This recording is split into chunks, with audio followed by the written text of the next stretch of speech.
Selon la dernière enquête emploi du temps de l'INSEE, les hommes consacrent toujours en moyenne 40 minutes de moins que les femmes à cuisiner chaque jour. Comment est-ce que ça pourrait changer ? L'une des solutions s'appelle peut-être Kitok. Kitok.fr sponsorise cet épisode et vous livre partout en France des paniers d'ingrédients frais pour réaliser des recettes faciles et rapides. Donc plus d'excuses pour ne pas s'y mettre. Et avec le code TABLE, vous aurez 20 € de réduction sur votre premier panier. Binge. Les couilles sur la table, épisode 23.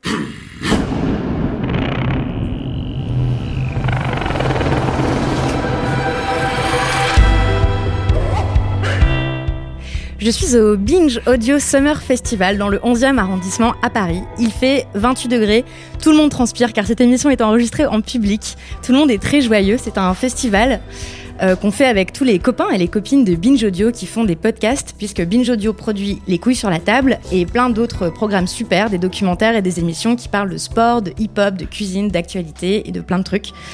Vous pouvez tous les retrouver et les binger, comme on dit, c'est-à-dire tout écouter d'un coup sur toutes vos applications de podcast et sur le site binge.audio. Dans ce tout dernier épisode de la saison des couilles sur la table, vous allez avoir la parole, chères auditrices et chers auditeurs. On va parler de testostérone, de sexualité, d'inné, d'acquis, d'hommes plus ou moins féministes. On va passer un coup de fil, piocher dans des essais, tenter de donner des conseils. Il y a quelques semaines, je vous ai demandé de m'envoyer vos questions par message audio pour qu'on termine l'année avec un épisode un peu différent. J'ai reçu plein de messages et c'est toujours un bonheur de vous lire. C'est super parce que souvent ce sont aussi des questions que je me pose. Vous allez voir, il n'y a que des femmes qui m'ont envoyé des fichiers audio. Il y a des hommes qui m'ont écrit et je vais aussi lire leurs messages. On commence tout de suite avec un gros morceau, c'est le message de Mélissa. Bonjour Victoire et bonjour les couilles sur la table. Merci pour ce podcast, c'est vraiment chouette. Du coup, j'avais une question. C'était comment je pourrais expliquer à ma mère que il y a des différences hommes-femmes, certes, mais que c'est essentiellement des constructions sociales, parce que je crois que c'est ce que je crois, mais à chaque fois son argument c'est de parler des animaux ou des enfants quand ils sont tout petits, et de ces espèces d'instincts naturels qui sont censés être différents entre les garçons et les filles. Et c'est souvent un argument qui revient. Donc il y a pas mal de constructions sociales que j'arrive à donner comme exemple simple pour expliquer ça. Mais la notion de l'acquis et de l'inné, et dans quelle mesure on est quelque chose de neutre, une espèce de matière souple dès notre arrivée sur Terre, ça je sais pas si quelqu'un au monde sait quel est le pourcentage d'inné et d'acquis, et que ce sera probablement une question qui ne sera jamais, à laquelle on ne pourra jamais répondre. Mais si tu as des éléments de réponse face à cet argument qui revient perpétuellement et qui me fatigue, pour justifier malheureusement bien trop d'inégalités encore. Voilà, c'était ma question. Merci beaucoup. Ah, cette vieille question de l'inné et de l'acquis. Franchement, Mélissa, je compatis. Moi aussi, j'arrête pas d'avoir cette conversation en boucle avec mes proches, avec des inconnus dans les bars et dans les repas de famille, et avec ma belle-sœur qui trouve que c'est normal si son mari range pas, parce que tu comprends, c'est l'évolution. Il a pas exactement le même champ de vision, il voit plus loin parce qu'ils sont habitués à chasser des animaux dans la savane. Enfin, je comprends. Et vraiment, je sais pas quoi faire de ces arguments biologiques, de ces histoires d'hommes préhistoriques, de singes et de comportements qui seraient ancrés dans nos gènes. Mais ils me paraissent assez peu fondés scientifiquement. Ce qui est sûr, c'est que dans l'idéologie populaire, la masculinité est considérée comme une conséquence naturelle de la biologie masculine. Par exemple, classique, la testostérone.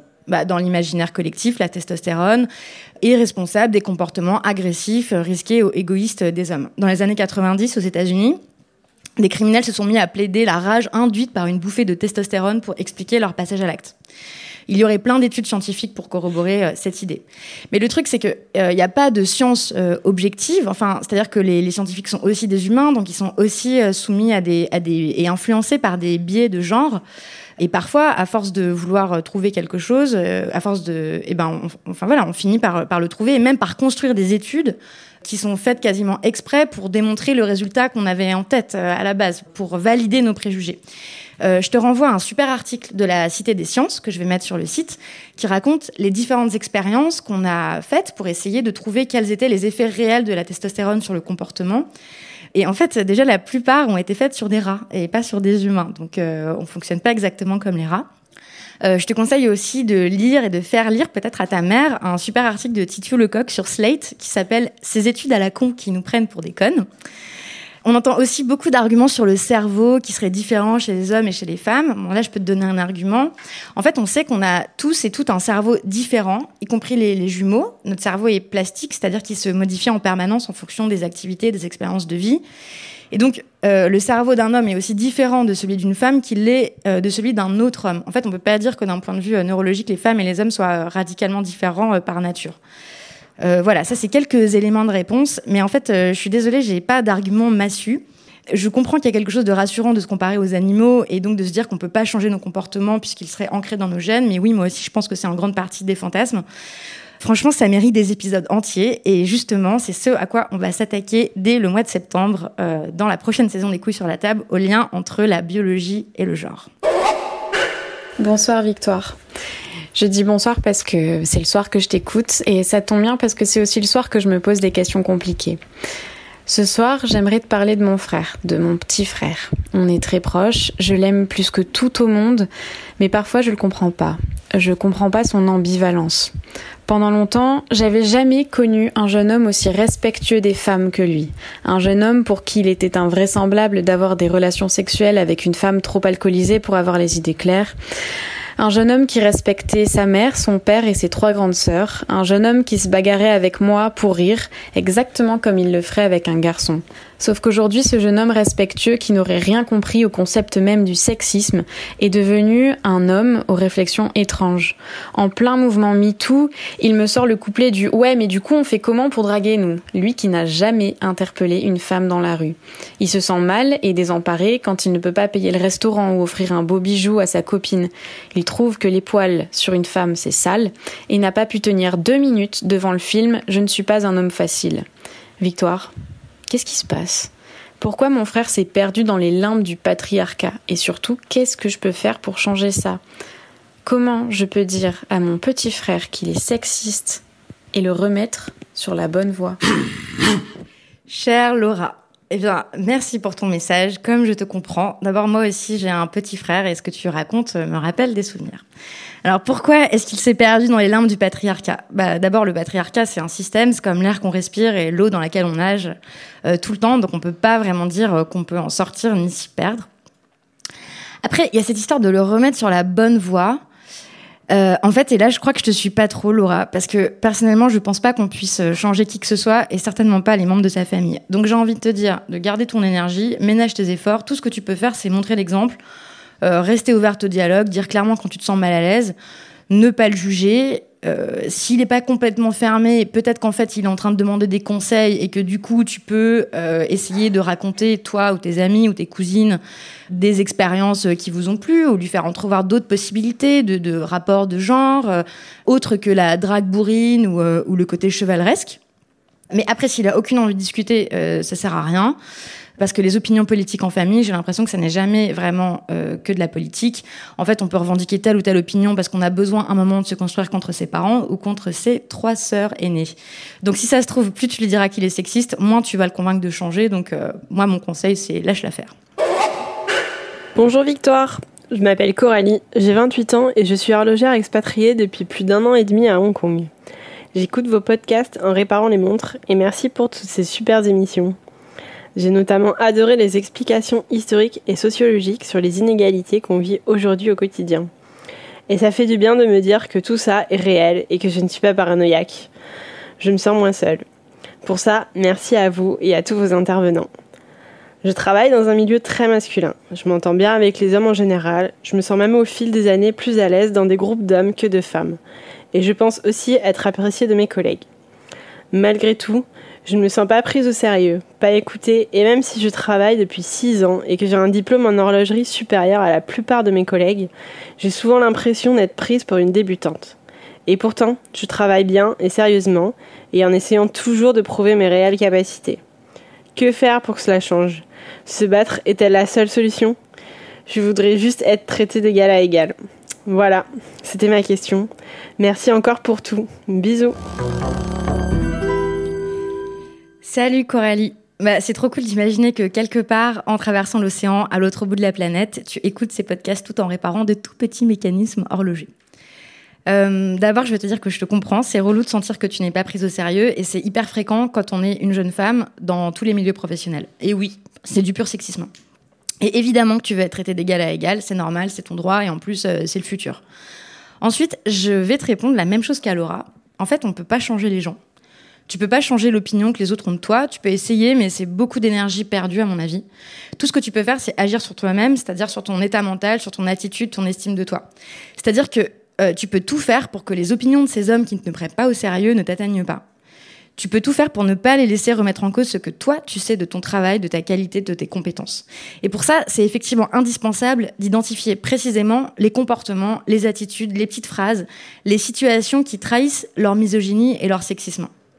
Comme ça, tu sais que ça n'a rien à voir avec ton travail, ça a à voir avec leur représentation étriquée, leurs vieux préjugés, et quelque part, c'est leur problème. Ça t'évite de tomber dans des spirales d'autodévalorisation, de doutes que j'ai bien connues chez des amis et qui peuvent te miner. Et ça, c'est un grand classique chez les femmes aussi, parce que le sexisme insidieux, justement, comme c'est pas direct, c'est le genre de sexisme qui te mine et qui peut te faire te demander si tu es folle, si tu es nulle ou si tu es incompétente. Ensuite, tu peux te chercher des alliés. Est-ce qu'il y a d'autres femmes qui travaillent dans l'horlogerie avec qui tu pourrais échanger, avec qui vous pourriez vous soutenir dans un groupe WhatsApp ou un groupe Facebook, par exemple? Nous, on fait ça avec des amis journalistes et je sais que ça se fait pas mal dans plein de milieux. Peut-être que tu vas pas les trouver à Hong Kong, mais tu pourrais les trouver sur Internet, sur Twitter ou via ton ancienne école. Une autre idée, est-ce que ça t'aiderait de trouver une mentor, c'est-à-dire une femme avec plus d'expérience, bienveillante, qui comprenne ce que tu vis et qui puisse te conseiller? Plus près de toi, peut-être qu'il y a des hommes dans ton atelier à peu près de la même génération que toi, parce que je pense que le sexisme, c'est aussi une histoire de génération, avec qui tu pourrais en parler, à qui tu pourrais te demander de te soutenir et peut-être même de mettre en place des stratégies pour agir concrètement. Pour avoir des idées, je te conseille de lire un essai. En fait, c'est un manuel de la journaliste américaine Jessica Bennett. Ça s'appelle Feminist Fight Club. Donc, c'est le même principe, c'est un peu différent, mais que le film Fight Club. Ça vient d'être traduit en français. Ça s'appelle le Fight Club féministe. Et en fait, c'est un manuel qui est plein d'astuces pratiques, fait exprès pour apprendre à combattre le sexisme insidieux dans le monde du travail. Bon courage, Coralie, et tiens-moi au courant. Maintenant, je vais vous lire le message de François Xavier. Alors, François Xavier, oui, parce que donc les hommes ne m'ont pas laissé de message audio. François Xavier écrit la chose suivante. Il dit pour justifier leur domination, les masculinistes, donc on rappelle que c'est pas l'équivalent des féministes, prennent souvent comme exemple le fait que les hommes se suicident plus ou qu'ils obtiennent moins souvent la garde des enfants en cas de divorce.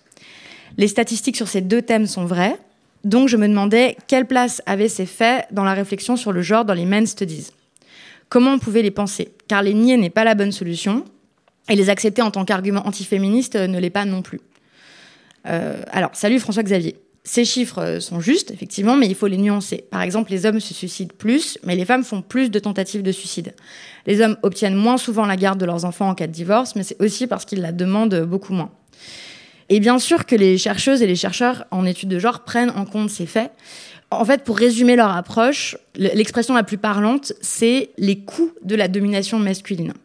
En fait, ils ne s'intéressent pas aux coûts de la masculinité tout court, parce que ça, ce serait une approche masculiniste. Ça voudrait dire qu'on mettrait sur le même plan d'équivalence les discriminations et les violences subies par les femmes parce qu'elles sont des femmes et les conséquences néfastes des injonctions viriles subies par les hommes. Donc, c'est pas du tout ça qu'ils adoptent comme attitude. Et si tu veux en savoir plus, je te conseille un super recueil d'articles qui est tiré d'un colloque qui a eu lieu en 2012 à Rennes, à l'université de Rennes. Ça s'appelle « Boys Don't Cry », les coûts de la domination masculine, et c'est publié aux presses universitaires de Rennes. Mais on reviendra en profondeur sur ces questions aussi dans la prochaine saison. Bonjour Victoire, dans le dernier épisode, tu demandais si on avait des doutes et interrogations. Et moi, il y a une question qui me taraude depuis l'épisode avec Viken sur la transsexualité. C'est peut-être hyper ingénu et complètement déconnecté de la réalité, mais je me demande si la transsexualité ne découle pas des conceptions genrées. Au final, si on est cisgenre, c'est qu'on est satisfait avec tous les attributs et les manières d'être et de faire associés au sexe où on est né. Et si on est transgenre, c'est qu'on se retrouve mieux dans ceux du sexe opposé, non? Pour reformuler, est-ce qu'on ne pourrait pas imaginer un monde, d'ici un siècle ou deux, où notre identité ne serait pas tellement définie dès la naissance par des caractéristiques genrées, et où le fait de naître garçon ou fille ne serait pas déterminant, ça serait un élément de notre identité, comme être grand ou petit, avoir les yeux bleus ou marrons, mais personne n'aurait le besoin de changer de sexe, parce qu'il n'y aurait pas toutes ces représentations attachées avec. Voilà, j'espère que ma question n'est pas trop maladroite ni blessante pour qui que ce soit. Je n'ai pas l'intention de remettre en cause la démarche des personnes trans, mais j'essaie juste d'imaginer si les choses pourraient être différentes. Alors, chère Pauline, c'est marrant parce qu'on a eu cette discussion. En fait, la question que tu poses résonne avec des discussions qu'on a eues à la rédaction de Binge après l'enregistrement de cet épisode avec Viken. Et en tant que femme cisgenre, je me sens pas vraiment légitime pour prendre la parole sur ce sujet. Je me suis donc dit que le mieux, c'était encore que Viken, qui était donc l'invité du 9e épisode, te réponde directement. Je lui ai passé un petit coup de fil et voici sa réaction après l'écoute de ton message. En fait, il n'y a pas de réponse à cette question parce que on parle vraiment d'hypothèses, donc on ne peut pas savoir exactement comment ça pourrait se passer. Si les normes de genre n'étaient pas aussi présentes et marquées. Par contre, ce qui est sûr, c'est qu'on peut être cisgenre et se poser des questions sur le genre. On n'est pas obligé d'être trans, en fait, pour avoir un cheminement de pensée là-dessus. Et je pense que c'est totalement sain de se poser des questions là-dessus, en fait, qu'on soit trans ou cis. Enfin, moi, personnellement, je me suis sentie obligée de commencer des hormones. Juste quand je disais que j'étais un homme, on n'est pas du tout au sérieux. Donc, je me suis sentie obligée de commencer les hormones pour que je sois respectée dans mon identité de genre. Donc, bon, ça posait d'autres problèmes par rapport à la perception que j'avais de moi-même, etc.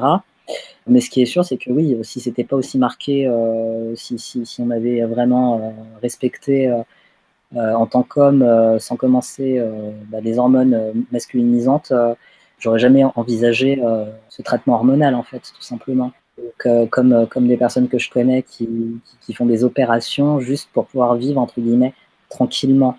Mais c'est pas pour ça, mais je pense que, même si, j'ai vraiment pas la réponse à cette question, mais je pense quand même que, en fait, que les personnes trans existeraient malgré tout. C'est juste que je pense que nos vies seraient sûrement plus simples, clairement. Mais je pense qu'on existerait quand même. Toi, tu as commencé le traitement hormonal, non pas parce que ton propre corps, en fait, quelque part, il n'y aurait pas eu de regard social où les gens t'auraient accepté comme homme, auraient dit ok, t'es un homme, tu n'aurais pas eu besoin de faire ce traitement-là, en fait, parce que toi, ton corps t'allait comme il était. Oui, clairement. En fait, on parle souvent de ce qu'on appelle, qui est un terme que j'aime pas du tout, mais on parle de dysphorie de genre, donc pour parler du fait qu'on ne se sent pas bien par rapport à des parties de son corps, donc ce qu'on appelle, c'est quoi les signes sexuels secondaires, donc qui viennent au moment de l'adolescence, donc que ce soit de la poitrine, de la barbe, tout ça. Moi, personnellement, j'ai jamais eu de problème avec ces signes secondaires. C'est juste tout ce que ça représentait, moi, qui me posait problème. Donc toi, t'en avais pas marre de tes seins, par exemple? Non, pas du tout. C'est pas un truc qui m'embête dans ma vie de tous les jours. Ce qui m'embête, par contre, c'est le fait de devoir faire des efforts parfois pour les cacher, parce que j'ai pas envie d'être victime de violences transphobes parce que je suis un mec avec une paire de seins. C'est aussi simple que ça, en fait. Donc il y a des choses que je peux pas faire dans ma vie de tous les jours, comme aller à la piscine ou ça fait quelque temps déjà que le fait d'aller à la mer, par exemple, pour moi, c'est quelque chose qui est juste pas envisageable, tu vois. C'est un peu compliqué, mais bon. Merci beaucoup, Viken, d'avoir pris le temps de répondre à la question de Pauline. Et merci, Pauline, pour ta question. Avec grand plaisir. Voilà sa réponse. Et donc, je ne sais pas si c'est trop possible d'imaginer un monde où il n'y aurait pas de genre. Est-ce que vraiment on peut se dire que ça serait comme être blond ou brun? Je ne sais pas non plus. Je suspends mon jugement sur cette question-là. Maintenant, on va parler de sexe avec un message de Christophe qui, j'ai l'impression, relaie une question dont on parle vachement entre copains dans le monde hétéro plutôt.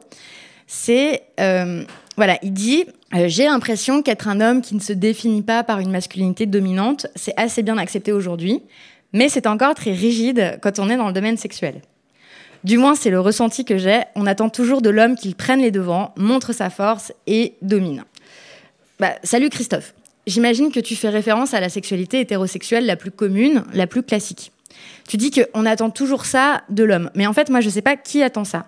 J'ai l'impression que les humains sont beaucoup plus curieux que ça et qu'on attend plein de choses différentes les uns des autres. Parce que notre érotisme, il est construit culturellement, mais c'est aussi des goûts qui nous sont propres. Est-ce que tu fais référence aux femmes hétérosexuelles qui attendraient ça, ou alors aux attentes que les hommes plaquent sur eux-mêmes ?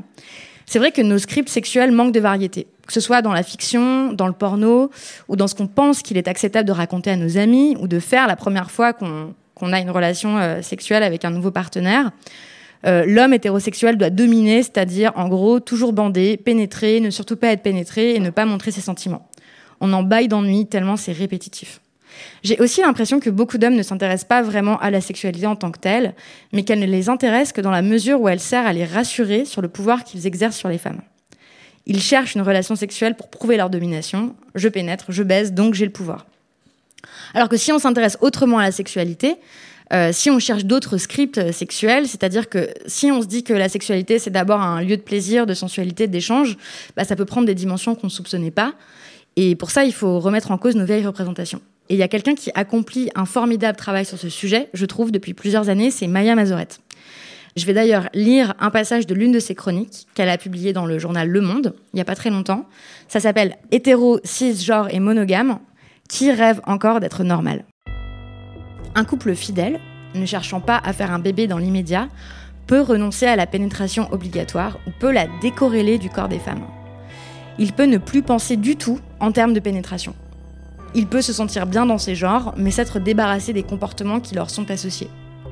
Il accepte qu'on puisse être en situation de réceptivité sans être en position de passivité, qu'on puisse pénétrer en étant dominé. Il sait que les hommes sont pénétrables par la bouche, par l'anus et par le pénis, et présentent donc le même potentiel de réceptivité que les femmes. Il considère les parties génitales comme une simple option érotique et cesse de découper les corps en morceaux hiérarchisés. Il sort le rapport de sa temporalité purement charnelle, et parce que la liste serait infiniment longue, embrayons directement sur le plus important. Ce couple hétéro, cisgenre, monogame, un peu queer mais pas tradi, adopte des pratiques non scriptées au quotidien et ne les réserve aucunement à des moments exceptionnels. Bon, moi je trouve que ça c'est quand même inspirant pour penser la sexualité autrement. Bref, peu importe ce que les autres ou la majorité attendent ou ce que tu penses que les gens attendent, tu peux décider de ce que toi tu as envie d'explorer. Et je suis quasiment certaine que tu vas trouver des partenaires enthousiastes qui auront envie de t'accompagner dans ce genre de recherche. Et puis pour changer ta représentation, je te recommande donc de lire tout ce que tu pourras trouver signé par Maya Mazorette. D'ailleurs, je crois qu'elle sort un nouvel essai à la rentrée. Donc vive Maya et bonne exploration, Christophe. Maintenant, je voudrais qu'on écoute le message de Marie, qui m'a donc donné l'autorisation de le diffuser. Et ce message-là m'a beaucoup émue. Il est un peu long, mais je vous demande de l'écouter, parce que je le trouve important. Salut, alors d'abord merci pour tout ce travail très important que vous faites d'information et d'échange. Toi, tes invités, tes collègues, toute ton équipe, bravo et merci beaucoup. C'est une bouffée d'oxygène pour mon cerveau. Toutes ces belles choses que vous partagez, ces choses très intéressantes que vous nous montrez, que vous nous apprenez. Ça fait du bien de ne pas se sentir seul aussi. Donc moi, je voulais parler de mon couple. Je suis avec un garçon qui a vécu fort le sexisme, en tout cas de près, puisque donc sa maman a été violée. Son ex-copine avec qui il est resté 7 ans avait été également violée ou agressée. Je connais pas bien les détails, puis je me suis jamais permise de pousser les questions plus que ça. Et moi personnellement, donc j'ai également été violée il y a quelques années, vers la fin de mon adolescence. Du coup, alors ce qui m'a fait mal avec MeToo cette année, alors il a fait de son mieux pour m'accompagner. Il m'a accompagnée d'ailleurs quand on a été à MeToo dans la vraie vie, où il y a pas mal de femmes qui ont réussi, et d'hommes également d'ailleurs, qui ont réussi à témoigner en pleine rue dans notre ville. Bon, moi j'en étais pas capable, j'ai pris la parole pour dire que j'en étais pas capable, mais que j'étais impressionnée et reconnaissante de ce rassemblement. Et puis il était là, du coup en dernière minute il s'est décidé pour être avec moi, donc il est il s'est rendu compte à ce moment-là de l'importance de son soutien. Mais par contre, donc moi du coup je déconstruis beaucoup. Je suis dans ce processus féministe qui est incessant de déconstruction, d'apprendre des choses, dans un but aussi politique, d'espérer qu'il y a des choses qui vont continuer à changer, de se dire que là il y a des portes qui s'ouvrent, qu'il y a des choses à faire exploser pour avancer, des choses qui demandent pas forcément d'explosion, mais qui demandent à être travaillées sur la durée, dans la communication entre pairs, dans l'éducation entre pairs, l'éducation des enfants. Et en fait, il s'avère que avec mon compagnon, c'est impossible de discuter de ça. Il a bloqué en fait. Alors il y a eu toute une période où il a très mal vécu l'après MeToo parce que il pensait que je le rangeais dans le camp des agresseurs. Il s'est senti en fait, il a retourné comme le font beaucoup d'hommes et c'est un peu malheureux, mais il a retourné le truc sur lui en fait. Donc il a vécu ça comme une problématique finalement un peu égoïste à certains moments. Et puis voilà, moi du coup je dois être dans la pédagogie et je dois éviter le sujet et d'un autre côté, comme j'ai quand même envie de son soutien parce que pour moi c'est une quête, cette déconstruction, c'est une quête qui est vitale pour continuer chaque jour à me réapproprier mon identité, mon corps, ma sexualité. J'ai envie d'un peu de soutien parce que des fois je suis fatiguée, c'est fatigant de pas pouvoir parler de ça, que ces sujets soient invisibilisés en société parce qu'on risque toujours de froisser quelqu'un. Alors que pour moi, ça paraît tellement évident qu'il faut les aborder pour que les choses changent. Et puis voilà, je trouve pas ce soutien-là chez mon copain qui maintenant, clairement refuse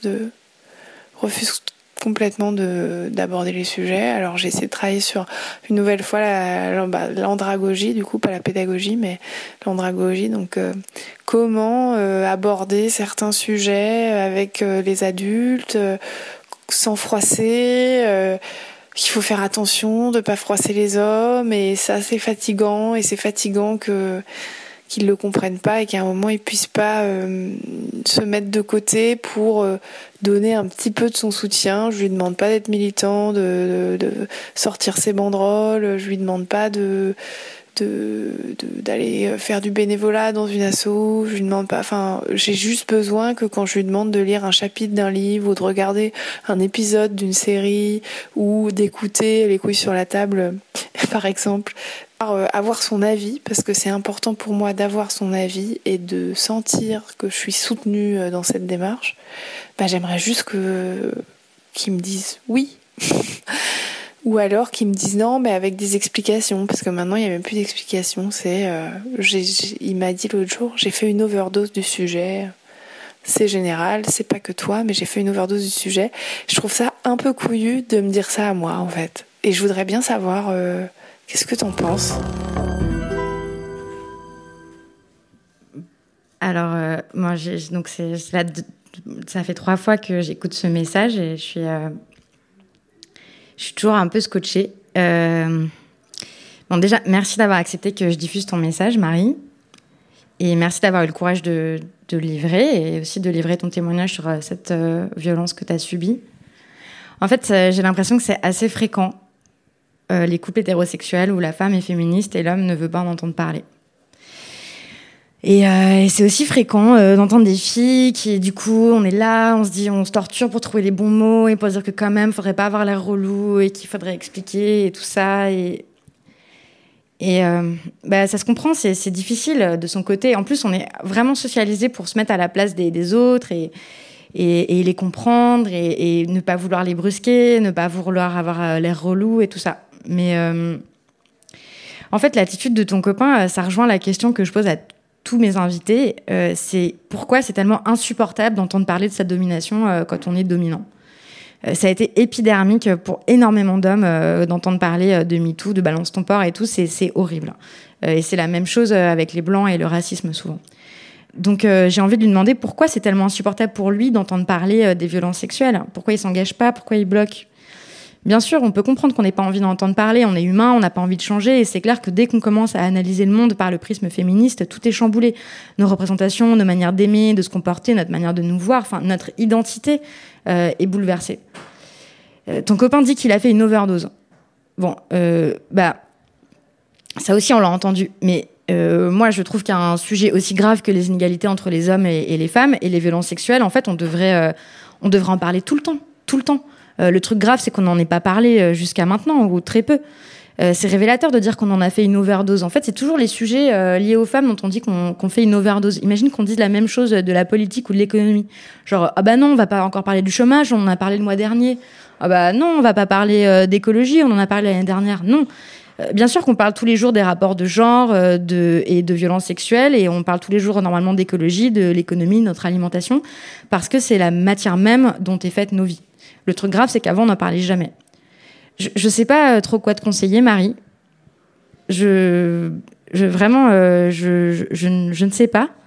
Je trouve que c'est évidemment une position difficile que de continuer à aimer et à être en couple avec quelqu'un dont les valeurs sont en contradiction profonde avec les nôtres. Donc, je vous souhaite de continuer à parler. J'espère qu'il va continuer à te soutenir un peu, à s'ouvrir et peut-être à changer. Et je pense bien à vous et je vous souhaite bon courage. Voilà. Maintenant, juste en vrac, car le temps presse, Vivian m'a envoyé un article brillant qui s'appelle « Pour une nouvelle éducation sentimentale ». Je vais mettre le lien sur le site. C'est extrait de la revue bretonne de critique sociale Ars Labour. Simon m'a envoyé une chanson savoureuse venue de 1975 qui s'appelle « Les Hommes », qui a été écrite et chantée par Henri Tachant, que je chantonne maintenant sur mon vélo. Je vous la mets aussi sur le site. Et je connaissais pas Henri Tachant, mais c'est un auteur merveilleux, donc écoutez ses chansons. Si vous ne savez pas quoi lire ou quoi regarder cet été, je vous ai posté sur la page Facebook de l'émission un petit post qui récapitule l'ensemble des œuvres qui ont été conseillées par les invités cette année. L'été, c'est aussi, quand on a plus de temps, le moment idéal pour écouter plein de podcasts et en faire écouter à vos amis. Donc, si ils ou elles ne connaissent pas, eh bien, convertissez-les. Moi, j'ai trop hâte d'en écouter en faisant du vélo quelque part au bord de l'eau en Europe. Et oui, je ferai attention, je mets un casque.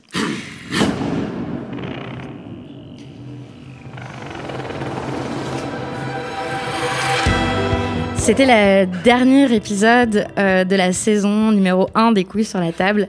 Je vais terminer en prenant le temps de remercier chacun des membres de notre incroyable équipe Binge Audio. À la réalisation, le jeune Quentin Bresson.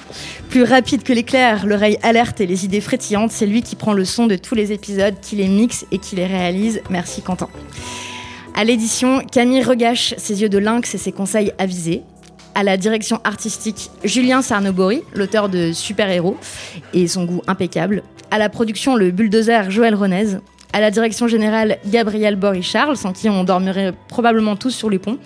Et sa lumineuse alliée Alban Fili, qui s'occupe aussi souvent de l'édition. Ce générique, dont on ne se lasse pas, est signé du subtil Théo Boulanger. Et le rédac-chef, c'est David Carzon, qui a toujours raison.